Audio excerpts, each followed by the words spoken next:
Gook is a new indie drama directed, written, and starring by Justin Schoen. And it's a really beautiful little film that's all filmed in black and white. And it really lets everything shine, but you don't really notice that how cheap it probably was to make in that black and white. And it's a really good little film. We don't serve your kind here. Black people? Nah, like little kids. You're battling me in. I don't think you understand how comebacks work. Doors open, genius. Why are you always hanging around our place anyway? Who'll protect you guys? No one in this neighborhood likes you. So Justin Schoen as Eli and David So as Daniel, they run this shoe store, and this pretty much everything is just kind of going like it seems like a normal day, and they have this little girl played by Simone Barker named of Camilla, and you don't really know what exactly her relationship is with these guys, but like she's cutting school and hanging out with them and helping them at the shop, but you don't know too much about them. And you also see this other character, her brother, Curtis Cook Jr. As Keith, and you see him like hanging around with his friends every once in a while, and you don't know like what connects all these people until like they kind of like slowly dole out like stuff about what happened to their families and how they know each other, and the tensions among them. And it's really it's perfect how it does that, because like it gives you a little bit of info at a time. Like, it doesn't really, there's no like info dump about like who these characters are and what they are. I really like that about it. And I like the black and white. It kind of reminded me a little bit of Clerks, where like you can tell that it was probably filmed on a shoestring budget. So when you do it in black and white, it kind of hides some of that. And especially with cameras nowadays, it looks really good. I mean, the only time that I noticed that it wasn't like didn't spend that much money on it was towards the end, where there was like CGI fire. But other than that, I mean, you couldn't tell at all. It's a really beautiful film.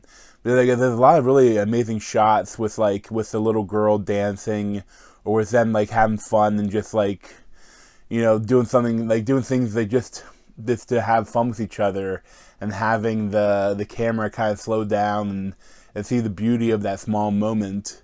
It's really nice and really cool, and I really like that parts of the movie.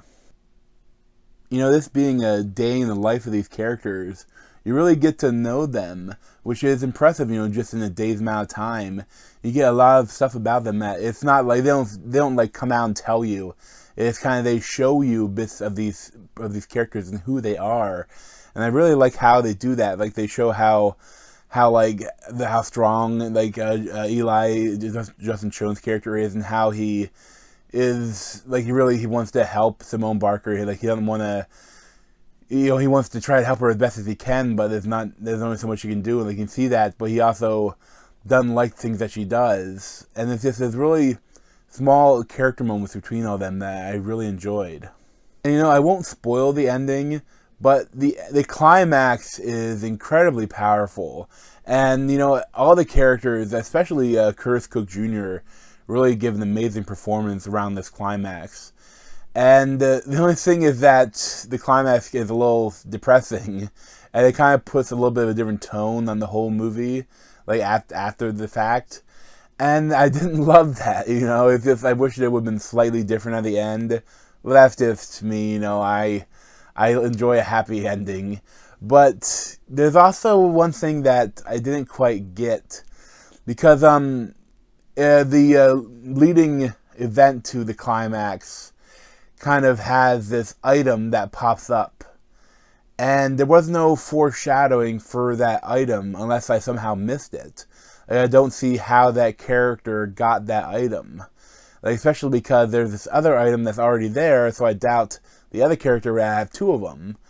But I don't know, it just kind of pops up. I don't really get. I think there should have been some foreshadowing of that character picking up that item, but I didn't really see it at all, unless I somehow missed it.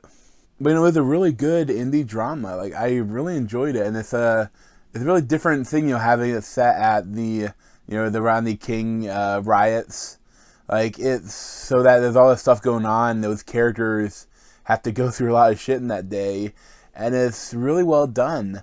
Like, a really different way of showing the riots.